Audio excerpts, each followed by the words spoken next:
WhatsApp and welcome back to gravity circle. क्या हालचाल मेरे प्यारे प्यारे बच्चों। चलिए तो आज हम लोग हमारे एस ब्लॉक एलिमेंट के लास्ट लेक्चर में हम लोग हमारे एस ब्लॉक एलिमेंट को कंप्लीट करने वाले हैं। और आज के वीडियो में हम लोग जो पॉइंट डिस्कस करने वाले हैं वो सबसे पहला होने वाला है anomalous behaviour. Anomalous behaviour, anomalous behaviour of beryllium. आपके बेरिलियम अंकल का जो एनोमेलस बिहेवियर होता है कि नहीं मैं तो अलग ही चलूंगा, अपुन बड़ा वाला है, अपुन हमेशा अलग ही चलेगा।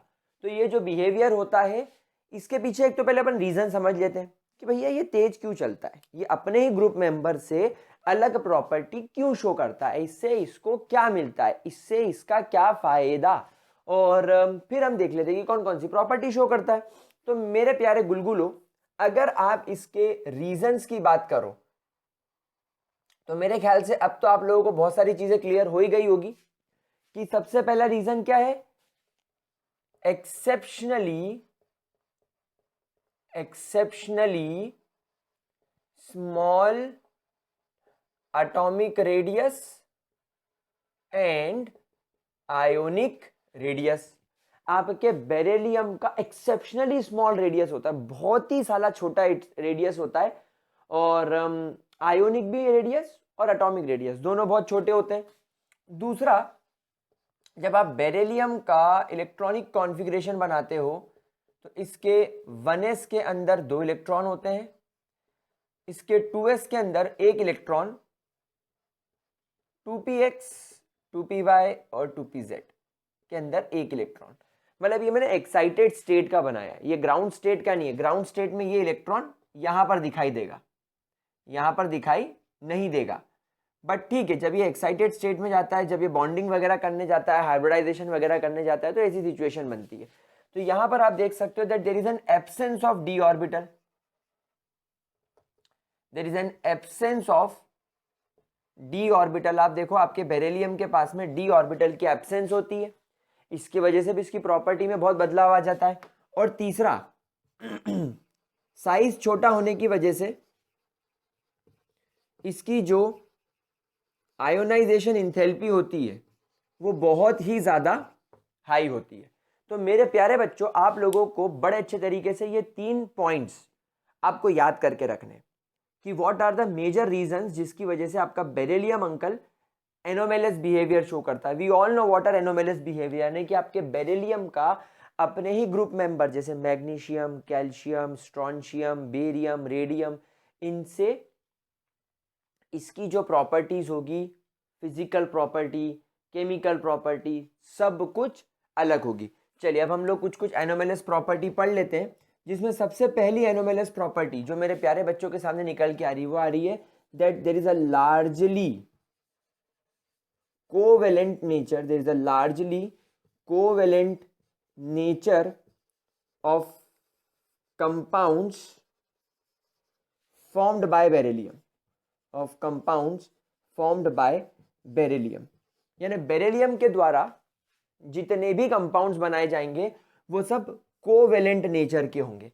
वहीं पर आप देखोगे कि अगर मैग्नीशियम, फिर आपका कैल्शियम, फिर आपका स्ट्रोंशियम, फिर आपका बेरियम, जैसे जैसे एटॉमिक साइज बढ़ता जाता है इनके द्वारा बनाए जाने वाले कंपाउंड आयोनिक नेचर के होते जाते हैं। तो यहां पर आप लोग चाहें तो लिख सकते हैं that rest of the elements forms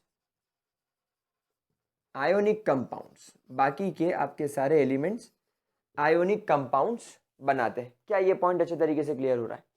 क्या इसके अंदर किसी भी तरीके की कोई दिक्कत? कोवेलेंट नेचर क्यों हो जाता है? कोवेलेंट नेचर क्यों आ जाता है? जब कभी भी बेरिलियम का साइज छोटा होता है, इसकी एक पावर बढ़ जाती है जिसको बोलते हैं पोलराइजिंग पावर। इसकी पोलराइजिंग पावर बढ़ जाती है। What do you mean by polarising power? Polarising power का मतलब होता है जब आपका कैटायन छोटा होता है, जैसे आपका बेरिलियम है और बेरिलियम के आसपास अभी आपको एक ही शेल दिख रहा है क्योंकि इसके 2 इलेक्ट्रॉन्स किसने खींच लिए होंगे? क्लोरीन ने। इसके 2 इलेक्ट्रॉन्स फॉर एग्जांपल एक बड़े क्लोरीन के एटम ने इधर खींच लिए और दूसरे बड़े क्लोरीन के एटम ने लेट से इधर खींच लिए। अभी तुम्हारा क्लोरीन है, ये तुम्हारा क्लोरीन है। अब क्या होगा, इसका साइज इतना छोटा है कि इसका न्यूक्लियस क्लोरीन के वैलेंस शेल के इलेक्ट्रॉन्स को अपनी ओर खींचेगा। तो अब क्या होगा, आपका बेरिलियम तो छोटा रहेगा, ये इसका फर्स्ट शेल भी बढ़िया रहेगा, लेकिन ये बाकी के क्लोरीन के एटम को अंडे जैसा बना देगा, इनके इलेक्ट्रॉनिक क्लाउड को ये डिस्ट्रॉय कर देगा, इसके इलेक्ट्रॉनिक क्लाउड को ये डिस्ट्रॉय कर देगा। इसका मतलब क्या है, पहले तो इलेक्ट्रॉन दे देगा, लेकिन बाद में साइज इतना छोटा होने की वजह से और न्यूक्लियस पूरी तरीके से एक्सपोज होने की वजह से जो क्लोरीन के इलेक्ट्रॉन्स घूम रहे हैं, इसको ये खींच के अपनी ओर ले आएगा। तो अब क्या होगा, पहले तो इलेक्ट्रॉन दे देगा, लेकिन अब खींच के अपनी ओर ले आएगा। तो पहले इलेक्ट्रॉन दे दिया तो बनाया तो आयोनिक बॉन्ड, लेकिन इलेक्ट्रॉन्स को वापस से अपनी ओर खींच लेने की वजह से, इलेक्ट्रॉन्स को वापस से अपनी ओर ले आने की वजह से अब क्या आयोनिक बॉन्ड रह जाएगा? भाई आयोनिक बॉन्ड तो कब बनता है, जब आपने इलेक्ट्रॉन पूरी तरीके से डोनेट कर दिया हो और सामने वाले ने इलेक्ट्रॉन पूरी तरीके से ले लिया हो, बात खत्म। अब एक पॉजिटिव और एक नेगेटिव आयन के बीच में अट्रैक्शन। लेकिन यहां पर क्या हुआ, बेरिलियम ने क्लोरीन को इलेक्ट्रॉन दे दिया, ये पॉजिटिव हो गया, ये दोनों नेगेटिव हो गए, अट्रैक्शन हो गया। लेकिन ये इतना छोटा है कि इसके न्यूक्लियस ने अपने दिए हुए इलेक्ट्रॉन के साथ साथ क्लोरीन का जो इलेक्ट्रॉन क्लाउड है, क्लोरीन का जो थर्ड शेल में जो इलेक्ट्रॉन घूम रहे हैं, उसको भी अपनी ओर अट्रैक्ट करना चालू कर दिया। मतलब अब क्या हो रहा है, कैटायन का न्यूक्लियस क्लोरीन के इलेक्ट्रॉन्स को अपनी ओर खींच रहा है, जिसकी वजह से क्लोरीन के इलेक्ट्रॉन क्लाउड का आप देखो शेप ही बदल गया। क्लोरीन के इलेक्ट्रॉन क्लाउड्स का पूरी तरीके से शेप ही बदल गया और ये कुछ अंडे जैसा शेप हो गया। क्या बात समझ में आ रही है? कुछ अंडे जैसा शेप हो गया। Are you getting the point? तो अब यहाँ पर जो बॉन्ड इनके बीच में बना है वो आयोनिक ना होते हुए कोवेलेंट बॉन्ड हो गया। मतलब आयोनिक बॉन्ड के अंदर कोवेलेंट बॉन्ड का कैरेक्टर बढ़ गया। इसको फजान रूल बोलते हैं। Smaller the size of cation, larger will be the covalent nature of the ionic bond. Cation का साइज जितना छोटा होगा उतना ज्यादा कोवेलेंट नेचर आ जाएगा एक आयोनिक बॉन्ड के अंदर। तो वही चीज यहां पर आपको समझनी है। क्या ये बात क्लियर होती है? चलिए ग्रेट। दूसरा पॉइंट, बेटा अगर किसी एटम के पास डी ऑर्बिटल अवेलेबल है, जैसे फॉर एग्जांपल मैं बात करूं आपके कैल्शियम के पास, तो कैल्शियम का इलेक्ट्रॉनिक कॉन्फ़िगरेशन क्या होगा? 1s में 2 इलेक्ट्रॉन, 2s में 2 इलेक्ट्रॉन, 2p में भी पूरे 6 इलेक्ट्रॉन भरे हुए होंगे इसके, फिर आपके 3s में 2 इलेक्ट्रॉन, फिर आपके 3p के अंदर भी पूरे इलेक्ट्रॉन्स भरे हुए होंगे, फिर आएगा आपका 4s, 4s में नो डाउट 2 इलेक्ट्रॉन, और उसके बाद आएगा 3d। अब आप बोलोगे सर 3d तो यहाँ पर होता ही नहीं है, तो मैंने भी कहाँ बोला भैया 3d में इलेक्ट्रॉन नहीं होता, लेकिन अगर आपने इलेक्ट्रॉन 4s में भरा है तो 4s के बाद 3d होगा और ये एम्प्टी होता है, खाली होता है, इसमें कोई इलेक्ट्रॉन नहीं होता, इसलिए हम कभी इसको बनाते नहीं है। भाई जो चीज़ खाली है उसको बनाने का क्या महत्व? कोई महत्व नहीं है। तो ये खाली है इसलिए हम इसको बनाते नहीं है, लेकिन इसका मतलब ये नहीं कि इसमें इलेक्ट्रॉन नहीं है, मतलब इसमें इलेक्ट्रॉन जा नहीं सकता है, तो ये खाली हो गया। अब अगर ये चाहे तो क्या कर सकता है, इस खाली ऑर्बिटल्स, इस खाली डी ऑर्बिटल के अंदर ये किसी लोन पेयर डोनर से, मतलब किसी लुईस बेस से, लुईस बेस जानते हैं ना हम लोग, लोन पेयर डोनर होते हैं, तो किसी लुईस बेस से ये पूरे के पूरे लोन पेयर एक्सेप्ट करके कोऑर्डिनेशन बॉन्ड्स बना सकता है। आप लोगों को पता ही है कि ये कोऑर्डिनेशन बॉन्ड बनाने की ताकत रखता है। समझ में आ रही बात आप लोगों को? लेकिन बेरिलियम क्या ये चीज कर सकता है? नहीं, बेरिलियम चाहे तो सिर्फ 2 लोन पेयर एक्सेप्ट कर सकता है, लेकिन कैल्शियम चाहे तो ऐसे टोटल 6 बॉन्ड्स बना सकता है। कितने बॉन्ड्स बना सकता है? 6। 6 से ज्यादा किसी की लिमिट नहीं होती, 6 मैक्सिमम लिमिट होती है। भले ही फिर उसके बाद तुम्हारे डब्बे खाली रह जाए तो रह जाए, लेकिन एक एटम की, कोई भी एटम हो, मैं सिर्फ कैल्शियम की बात नहीं कर रहा हूं, मैं किसी भी मेटल की बात कर रहा हूं, किसी भी मेटल की, आयरन, कॉपर, जिंक, निकल, किसी की भी, तो इनकी सबकी कोवेलेंसी कितनी होती है? 6। What do you mean bye covalency? Number of bond बनाने की ताकत, भले ही वो बॉन्ड कोवेलेंट हो या आयोनिक हो। तो हम लिखेंगे कोवेलेंसी ऑफ बेरिलियम इज 4। मतलब कि आप यहां पर देख सकते हो कि ये 2 इलेक्ट्रॉन शेयर करके कोवेलेंट बॉन्ड बना लेगा, और ये जो 2 खाली डब्बे हैं इसमें ये 2 कोऑर्डिनेशन बॉन्ड बना लेगा। What is coordination bond? Lewis base से लोन पेयर एक्सेप्ट करके बॉन्ड बनाना। इसके पास में लिमिट ही नहीं है। मतलब समझना बात को कि आपका बेरिलियम 2 कोवेलेंट बॉन्ड बना लेगा एक एक इलेक्ट्रॉन शेयर करके, और 2 कोऑर्डिनेशन बॉन्ड बना लेगा पूरे पूरे लोन पेयर एक्सेप्ट करके। क्या बात समझ में आ गई? क्या इसके अंदर किसी भी तरीके की कोई दिक्कत? while rest of the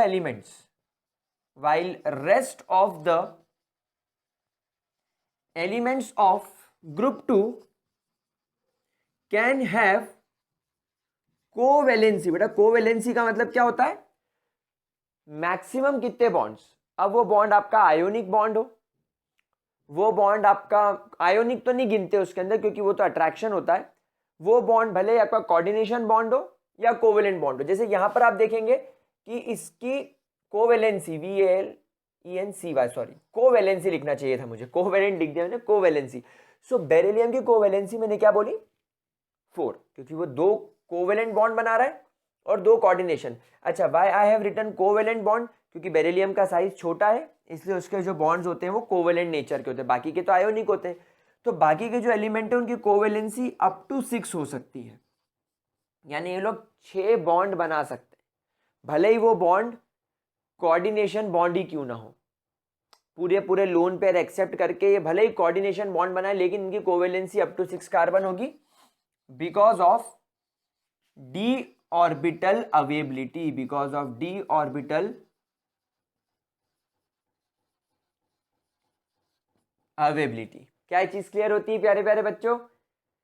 चलिए तीसरी बात, एक्सट्रीमली स्मॉल साइज होने की वजह से, एक्सट्रीमली स्मॉल साइज और हाई आयोनाइजेशन इंथैल्पी होने की वजह से आपके बेरिलियम के जो भी ऑक्साइड्स और जो भी हाइड्रोक्साइड्स होते हैं हैव एम्फोटेरिक नेचर। इनका नेचर कैसा होता है? एम्फोटेरिक नेचर होता है, यानी कि ये बेसिक ऑक्साइड्स या बेसिक हाइड्रोक्साइड्स नहीं बनाते। बाकी के जो रेस्ट ऑफ द एलिमेंट्स होते हैं, rest of the elements have basic nature, rest of the elements have basic nature.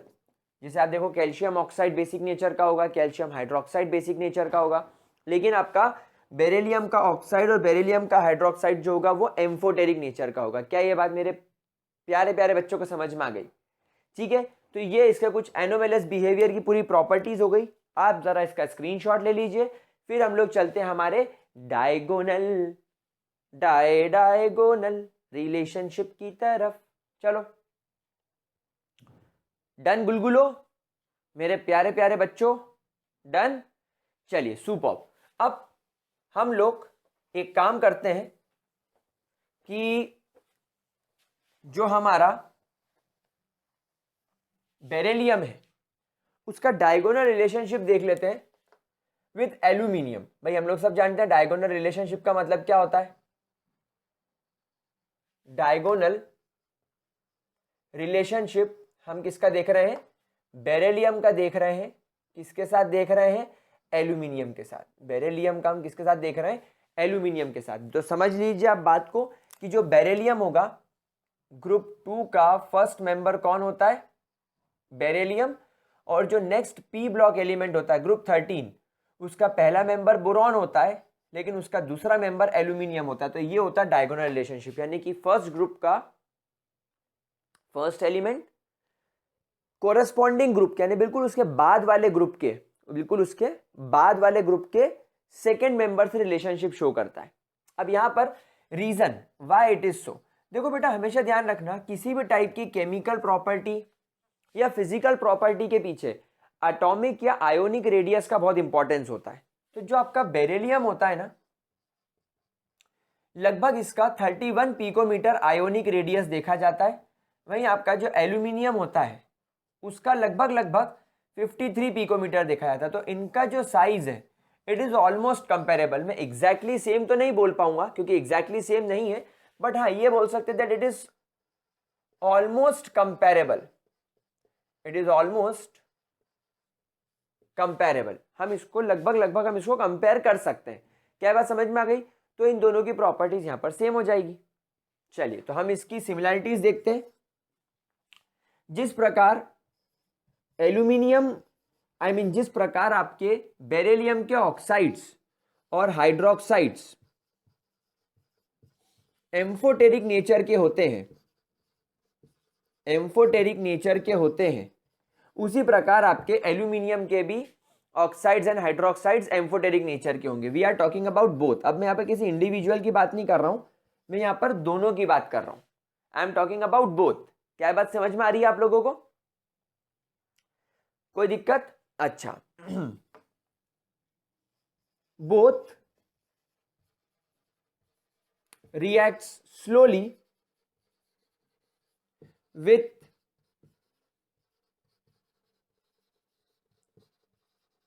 atmospheric oxygen, and after formation of an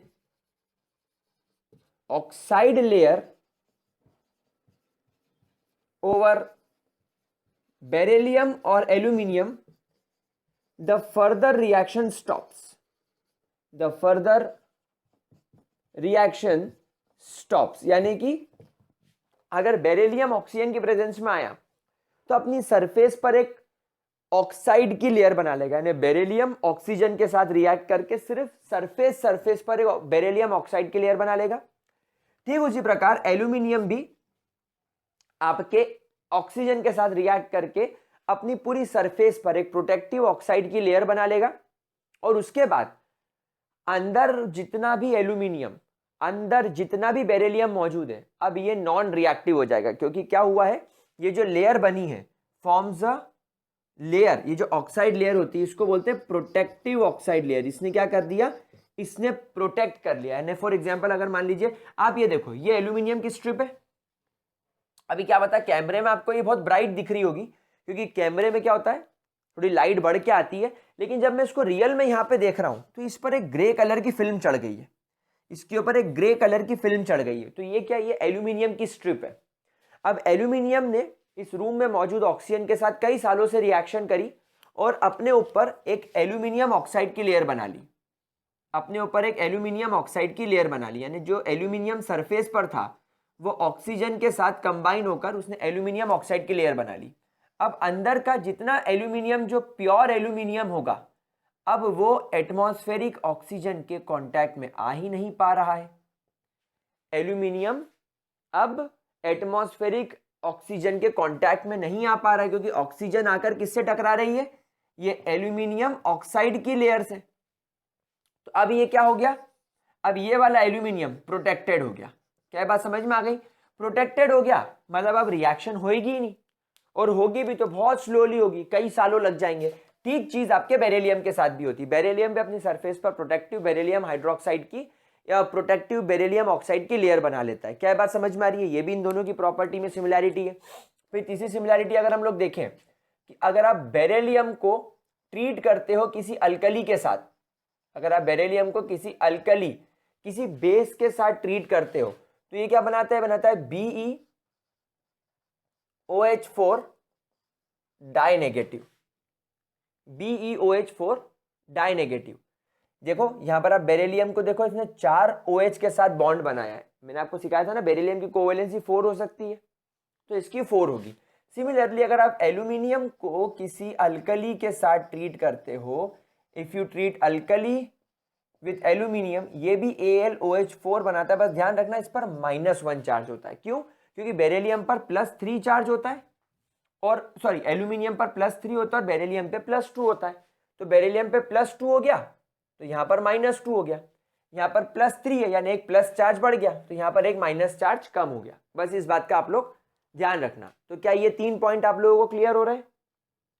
ठीक है। अब देखो चौथा छोटा छोटा छोटा छोटा छोटा, आपको याद हो तो हमने पढ़ा था that beryllium have chloro bridged structure. आपके बेरिलियम के पास में क्लोरो ब्रिज्ड स्ट्रक्चर होता है। कैसे? Beryllium chlorine chlorine chlorine chlorine beryllium. तो यहां पर आपने देखा कि एक BeCl2 दूसरे के BeCl2 के साथ इस तरीके का एक बॉन्ड बनाकर अटैच्ड है ना। कुछ बनाना टाइप की बॉन्डिंग भी आप बोल सकते हो, पर बनाना बॉन्डिंग नहीं बोलेंगे इसको, वो हाइड्रोजन में होती है। लेकिन यहाँ पर आप देखो ये दोनों बेरिलियम एक दूसरे के साथ में क्या बन गए, डाइमर बन गए, और फिर ये आगे वाले के साथ कनेक्टेड हो जाएगा और ये इसके आगे वाले के साथ कनेक्टेड हो जाएगा, तो एक लंबा पॉलीमरिक स्ट्रक्चर बन जाता है। इसको क्या बोलते हैं, क्लोर ब्रिज्ड स्ट्रक्चर, यानी दो बेरिलियम को क्लोरीन के ब्रिज ने जोड़ रखा है। सिमिलरली आपका जो एल्यूमिनियम होता है ना, उसके पास में भी यही स्ट्रक्चर होता है। आप देखो एल्यूमिनियम का AlCl3 होता है, दूसरे एल्यूमिनियम के पास Cl होता है। इस एल्यूमिनियम का क्लोरीन इसके साथ और इसका क्लोरीन इसके एल्यूमिनियम के साथ इस तरीके से जुड़ जाता है। ये भी क्या बन गया, क्लोर ब्रिज स्ट्रक्चर ही तो हो गया। तो दोनों के पास में aluminium also have chloro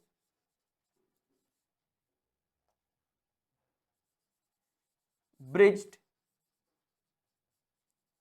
structure, aluminium के पास में भी क्लोरो ब्रिज्ड स्ट्रक्चर होता है। दोनों के पास में ये सिमिलैरिटी होती है। स्क्रीनशॉट लेना हो तो ले लो, मैं इधर के पॉइंट्स क्योंकि रब करूंगा, मुझे एक पॉइंट और लिखना है, थोड़ा सा कॉन्सेप्ट भी सिखाना पड़ेगा उसका, तो जरा स्क्रीनशॉट ले लो, ठीक है। ओके मेरे प्यारे बच्चों, डन। क्या मेरे प्यारे बच्चों किसी तरह की दिक्कत आ रही है, पक्की बात, श्योर शॉट, डन। चलिए बहुत बढ़िया। गुलजारी लाल मेरे प्यारे प्यारे हरपाल, गुलजारी लाल। चलो आगे बढ़ते हैं। Okay, fifth point, both are Lewis acid in nature. Both are Lewis acid in nature. मैं किसकी बात कर रहा हूं, मैं बात कर रहा हूं बेरिलियम क्लोराइड की एंड एल्यूमिनियम क्लोराइड की। रीजन इनका स्ट्रक्चर बताएगा। भाई बेरिलियम के आउटर मोस्ट शेल में 1 2 3 और 4 इलेक्ट्रॉन है, मतलब ये इलेक्ट्रॉन डेफिशिएंट है। मतलब अगर इसको कोई लोन पेयर देगा तो ये लोन पेयर एक्सेप्ट कर लेगा। सिमिलरली अगर आपके पास में AlCl3 है तो एल्यूमिनियम के आउटर मोस्ट शेल में भी 6 इलेक्ट्रॉन है, मतलब ये भी इलेक्ट्रॉन डेफिशिएंट है, ये भी क्या है, इलेक्ट्रॉन डेफिशिएंट है। तो ये भी इलेक्ट्रॉन डेफिशिएंट, ये भी इलेक्ट्रॉन डेफिशिएंट, यानी दोनों के दोनों क्या है, लोन पेयर एक्सेप्टर। और भैया जी जो लोन पेयर एक्सेप्ट करेगा, जो लोन पेयर एक्सेप्ट करेगा वो हमेशा लुईस एसिड कहलाता है। तो दोनों ही लोन पेयर एक्सेप्टर है, दोनों के आउटर मोस्ट शेल में 8 इलेक्ट्रॉन होने चाहिए थे, पर दोनों के पास में इलेक्ट्रॉन की कमी है। तो अल्टीमेटली जो दोनों के दोनों हैं, ये दोनों के दोनों क्या कहलाएंगे, इलेक्ट्रॉन पेयर एक्सेप्टर, और इसीलिए क्या कहलाएंगे, लुईस एसिड। क्या चीज क्लियर हो रही है, इधर का रब कर दूं। चलिए ग्रेट। अब मेरी एक बात समझना, हम लोग जब ऑर्गेनिक केमिस्ट्री में जाएंगे ना, जैसे भी मैं आपको साइमल्टेनियसली जनरल ऑर्गेनिक केमिस्ट्री पढ़ा रहा हूं, तो जो जनरल ऑर्गेनिक केमिस्ट्री उसमें हम लोग देखेंगे कि जैसे फॉर एग्जांपल आपके पास में क्लोरीन है, आपके पास में क्लोरीन है। अब क्योंकि ये क्लोरीन और ये क्लोरीन की इलेक्ट्रोनेगेटिविटी बराबर है, इनका बॉन्ड इक्विवेलेंट तरीके से टूटेगा। ये क्लोरीन अपना इलेक्ट्रॉन लेके, ये क्लोरीन अपना इलेक्ट्रॉन लेके चले जाएगा। लेकिन ऑर्गेनिक केमिस्ट्री में हम ऐसा नहीं चाहते, हम ऐसा चाहते हैं कि इन दोनों में जो बंटवारा हो रहा है वो अनइवन हो। मतलब एक क्लोरीन दोनों इलेक्ट्रॉन लेकर निकल जाए और एक क्लोरीन का इलेक्ट्रॉन छीन जाए और उस पर प्लस चार्ज आ जाए। समझ में आ रही बात, मतलब ये वाला जो इलेक्ट्रॉन जो इस क्लोरीन का था, ये क्लोरीन लेके निकल जाए तो उस पर एक नेगेटिव चार्ज आ जाए, और इसका इलेक्ट्रॉन खो जाने के से इस पर पॉजिटिव चार्ज आ जाए। क्या बात समझ में आ रही है मेरे प्यारे बच्चों। तो इस तरीके की चीजों को जनरेट करने के लिए हमें कैटलिस्ट लगता है, हमें कैटलिस्ट लगता है जो इस तरीके की रिएक्शन को अंजाम दे सके। और वो कैटलिस्ट हमेशा कौन होते हैं, आपके लुईस एसिड्स होते हैं। ये कैटलिस्ट जो लुईस एसिड होते हैं वो ये काम कर सकते हैं। कैसे, देखो जैसे तुमने AlCl3 ले लिया, इसके सामने आया क्लोरीन, तो क्योंकि आप जानते हो कि ये लोन पेयर एक्सेप्ट कर सकता है, ये क्लोरीन इस तरीके से बॉन्ड तोड़ेगा और अपना लोन पेयर इसको दे देगा। अब ये बन जाएगा Cl4 और AlCl4। अब इस AlCl4 पे माइनस चार्ज आ गया और ये वाला जो क्लोरीन है ये बेचारा पॉजिटिव बन के निकल गया और हमें इसी की ज़रूरत थी, हमें इसकी रिक्वायरमेंट थी, हमें ये मिल गया। समझ में आ रही बात? तो ये जो रिएक्शन होती है, ये जो मैंने आपको कैटलिस्ट का समझाया, ये फ्रीडल क्राफ्ट रिएक्शन के अंदर इस्तेमाल होती है। कौन सी रिएक्शन? Friedel craft reaction. जरा इसको चाहो तो आप नोट कर सकते हो, ठीक है। तो फ्रीडल क्राफ्ट रिएक्शन में ये बहुत अच्छे कैटलिस्ट की तरह ही इस्तेमाल किए जा सकते हैं। तो reaction number 6, sorry point number 6, both BeCl2 and AlCl3 are good Lewis acid and hence are catalyst in Friedel-Crafts.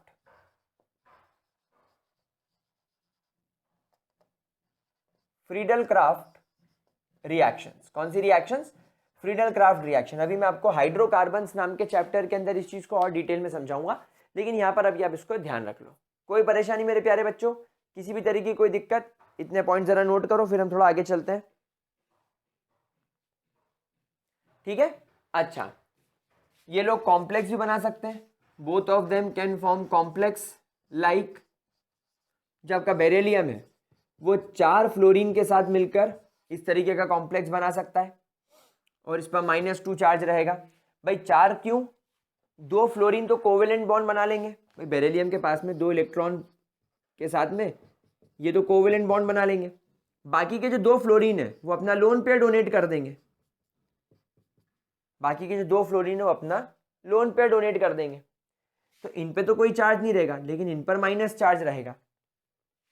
Similarly आपका जो एल्यूमिनियम है वो AlCl6 बना सकता है, क्योंकि एल्यूमिनियम के पास में d ऑर्बिटल अवेलेबल होता है और बेरिलियम के पास में नहीं होता।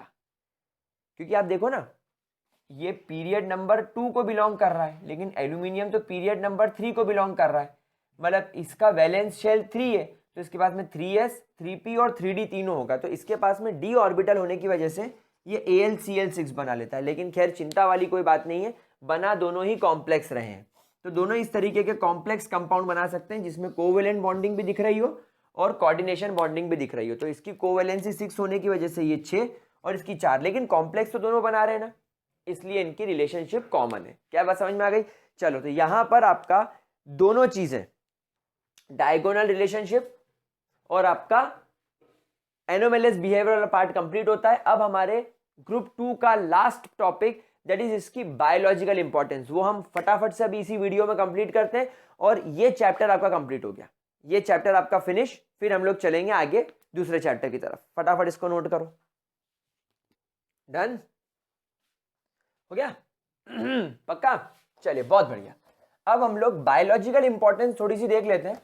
वैसे तो none of the use, it is having 0 use in chemistry, but भैया यू नेवर नो कब दिमाग खराब हो जाए, और स्कूल एग्जाम में तो आना ही है। तो चलो बात कर लेते जल्दी से हम लोग बायोलॉजिकल इंपॉर्टेंस। बायोलॉजिकल इंपॉर्टेंस, ठीक है गुलगुलो। चलिए, बायोलॉजिकल इंपॉर्टेंस। मेरे प्यारे प्यारे बच्चों, सबसे पहले एक इंपॉर्टेंट बात नोट करो कि आपका जो कैल्शियम होता है वो एक एवरेज एडल्ट की बॉडी में लगभग 1200 ग्राम होता है। नोट करो, एक एवरेज, जिसको बोलना चाहिए एक एवरेज बायोलॉजी क्या बोल रहा हूं भाई, एक एवरेज बॉडी के अंदर, एक एवरेज एडल्ट बॉडी के अंदर, एक एवरेज एडल्ट बॉडी के अंदर, जैसे अगर आप मेरी बॉडी देखो तो आपको मेरी बॉडी में लगभग अभी 1200 ग्राम कैल्शियम मिलेगा। वहीं अगर मैं बात करूं मैग्नीशियम की, तो ये आप मान के चलो मेरी बॉडी में कुछ 25 ग्राम के आसपास मिलेगा। और हमारी डेली रिक्वायरमेंट होती है वो लगभग हम मान के चलो 200 से 300 मिलीग्राम रोज की होती है। मतलब रोज हमको हमारी बॉडी के अंदर 200 से 300 मिलीग्राम कैल्शियम तो चाहिए ही चाहिए। ये हम लोग स्पेसिफिकली कैल्शियम की बात कर रहे हैं। मैग्नीशियम तो कम क्वांटिटी में भी चल जाएगा, लेकिन कैल्शियम हमको ज्यादा क्वांटिटी में चाहिए, इसलिए बोलते हैं 1 गिलास दूध रोज पीना चाहिए ताकि हमारी बॉडी में कैल्शियम जा सके। अच्छा, एक बात आपको इंटरेस्टिंग बताता हूं, जो आपकी बॉडी में आयरन होता है ये जो आपकी बॉडी में कॉपर होता है, copper is 0.06 mg and iron is your 5 mg। मतलब आपकी बॉडी में 5 मिलीग्राम आयरन और 0.06 मिलीग्राम, 0.06 मिलीग्राम, नहीं मिलीग्राम नहीं होना चाहिए, ये डेली रिक्वायरमेंट थोड़ी हम डिस्कस कर रहे हैं, ग्राम्स कर लो इसको। 5 ग्राम्स एंड 6 ग्राम्स आपका आयरन और आपका कॉपर आपकी बॉडी में होता है, ये हमारी बॉडी में होता है। तो आप देखो आयरन और कॉपर के मुकाबले कैल्शियम और मैग्नीशियम नाम के मेटल की हमारी बॉडी में रिक्वायरमेंट ज़्यादा होती है। अब हमारी बॉडी नहीं, आप लोग सब जानते हो कि जो आपके प्लांट होते हैं, प्लांट्स के अंदर क्या होता है, क्लोरोफिल। प्लांट्स के पास क्या होता है, क्लोरोफिल, जो इनको फोटोसिंथेसिस में मदद करता है, जो इनको फोटोसिंथेसिस में मदद करता है। तो क्लोरोफिल के अंदर क्या होता है, क्लोरोफिल कंटेन्स मैग्नीशियम, क्लोरोफिल के अंदर क्या होता है, मैग्नीशियम होता है। तो ये एक बहुत इंपॉर्टेंट पॉइंट हो गया। तीसरा, हमारी बॉडी में जो ATP का इस्तेमाल किया जाता है, अलग अलग जो हमारी बॉडी में जो डिफरेंट एंजाइम्स होते हैं, हमारी बॉडी में जो डिफरेंट एंजाइम्स होते हैं, मतलब एंजाइम्स मतलब कैटलिस्ट, एंजाइम्स मतलब क्या, कैटलिस्ट, जो हमारी बॉडी में अलग अलग रिएक्शन करते हैं। जैसे माउथ में सलाइवरी अमाइलेज है, वो स्टार्च को डाइजेस्ट करने में मदद करता है। स्टमक में पेप्सिन होता है जो प्रोटीन को डाइजेस्ट करने में मदद करता है। तो ये जो अलग अलग एंजाइम्स होते हैं ये यूज करते हैं ATP को for energy, they uses ATP in phosphate transfer, यानी जो ATP में एडिनोसाइन ट्राइफॉस्फेट, ये जो फॉस्फेट होता है ना, इसके ट्रांसफर के लिए हमारी बॉडी में फॉस्फेट को ट्रांसफर करके उससे एनर्जी निकालने के लिए यूज करते हैं ATP को इन फॉस्फेट ट्रांसफर। और ये करने में magnesium is used in this process. इस प्रोसेस में मैग्नीशियम का इस्तेमाल किया जाता है एज अ कोफैक्टर, ये यानी कि एक कोफैक्टर की तरह मदद करता है इसके अंदर। तो मैग्नीशियम हमारी बॉडी में एक और इंपॉर्टेंट रोल प्ले कर रहा है।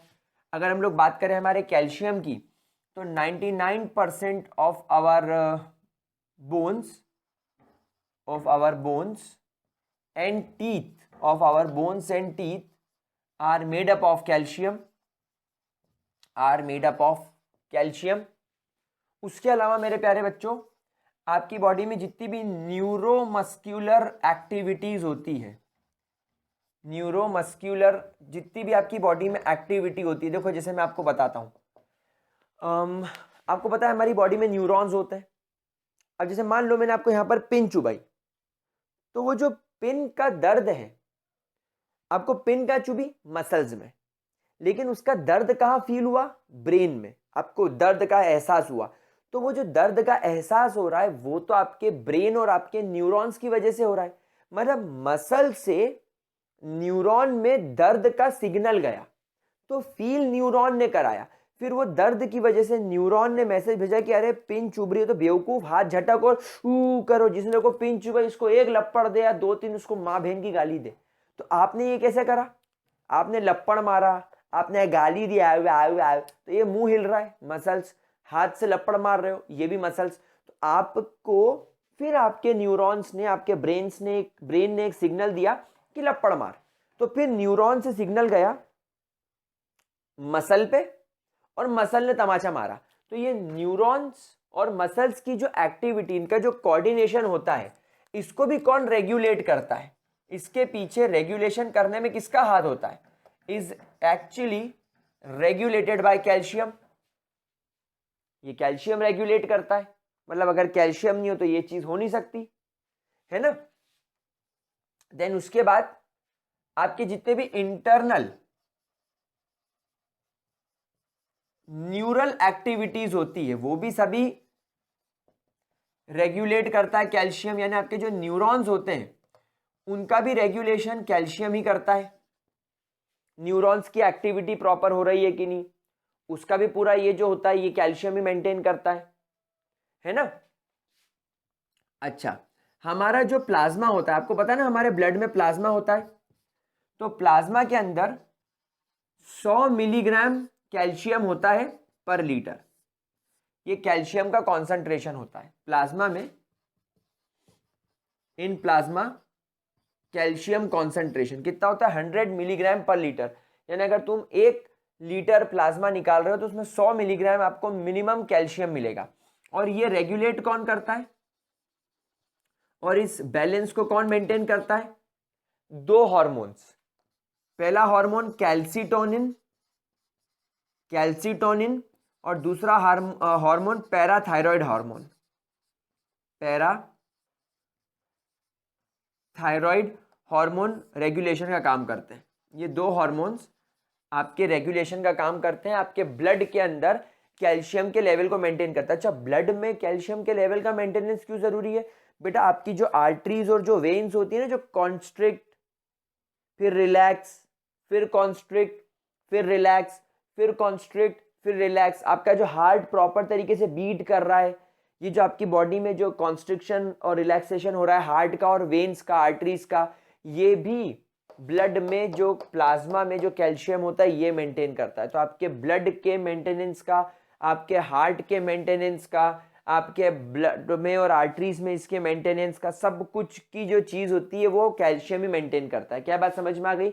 अच्छा, एक बात मैं आपको और बता दूं, point number 8, that your bones are not inert, bones are not inert but daily new calcium is required to build our bones. समझ रहे हो? मतलब आपका बोन्स जो होता है ना, उसको रेगुलरली आप मान के चलो 400 मिलीग्राम कैल्शियम की रोज जरूरत लगती है। तो क्या होता है, मतलब आपकी जो बोन्स है, आप क्या सोचते हो कि एक बार बन गई काम खत्म? नहीं, बोन्स रोज बनती है और बोन्स में से रोज कैल्शियम टूटता है। मतलब आपकी बोन्स, जैसे ये बोन है, तो जो मेरी बोन है ना, इसमें से रोज कुछ मात्रा में कैल्शियम निकल जाता है और नई मात्रा में कैल्शियम जुड़ता है। इसलिए तो बोलते हैं उम्र के साथ हड्डियां कमजोर हो रही है। हड्डी कमजोर क्यों हो रही है? क्योंकि तुम्हारी बॉडी में हड्डियों का डीकम्पोजिशन रोज हो रहा है, हड्डियां रोज बिखर रही है, हड्डियों में से रोज कैल्शियम निकल रहा है, लेकिन आप उतना कैल्शियम वापस बॉडी में ले नहीं रहे हो। जितना कैल्शियम आप लोगे उतनी आपकी बोन्स मजबूत होगी। तो जो मिल्क होता है या जो कैल्शियम की टेबलेट होती है, ये सही है, ये आपको रोज लेनी चाहिए। एटलीस्ट 200 मिलीग्राम की टेबलेट रोज ले लो, अगर आप प्रॉपर दूध नहीं पी रहे हो तो क्या हो रहा है, रोज तुम्हारी बोन्स टूट रही है, लेकिन आप उसको जोड़ने के लिए कैल्शियम तो ले नहीं रहे हो, तो उम्र के साथ आपकी बोन्स कमजोर हो जाती है। यार ये बात तो मैं भी सोचनी पड़ेगी, मेरे को भी, मैं भी अब से रोज दूध पीऊंगा। I am a Complan boy. This video is not sponsored by Complan, we are not getting any money from Complan. ये वीडियो कॉम्प्लेन के द्वारा स्पॉन्सर्ड नहीं है, कॉम्प्लेन ने हमें 1 रुपया भी नहीं दिया है। ठीक है, तो गाइस ये हो गया आपकी बायोलॉजिकल इंपॉर्टेंस। यहां पर आपका ये चैप्टर कंप्लीट हो गया। अब मेरे प्यारे बच्चों एक बात समझना, मैंने इस चैप्टर में से जो कैल्शियम और सोडियम के जो इंपॉर्टेंट कंपाउंड्स है, जैसे कि आपका calcium carbonate, CaOCl2 bleaching powder, baking soda, detergent, आपका वॉशिंग सोडा, आपका NaOH, ये सब कॉस्टिक सोडा, ये सब मैंने नहीं कराया। ये सब अगर आप चाहो तो NCERT से एक बार गो थ्रू कर लेना, क्योंकि इस बार हमारे सिलेबस में से इसको हटा दिया गया है और as per JEE and NEET rule मुझे ऐसा लग रहा है कि वो भी इस चीज को हटाने वाले हैं। तो guys we will not be going to discuss this. अगर आपको लगता है तो आप कमेंट सेक्शन में मुझे बता दो कि सर ये भी पढ़ा दो, तो मैं कोशिश करूंगा उसको जल्दी जल्दी पढ़ाने की। लेकिन from my side, from our syllabus side, इस सेशन का ये चैप्टर कंप्लीट हो चुका है। अब हम लोग हमारे जनरल ऑर्गेनिक केमिस्ट्री को जल्दी जल्दी कंप्लीट करेंगे, फिर उठाएंगे साइमल्टेनियसली P ब्लॉक और उधर चलते रहेंगे GOC एंड हाइड्रोकार्बन। तो that's all for this chapter. Bye bye, have a great day and enjoy मेरे प्यारे बच्चों।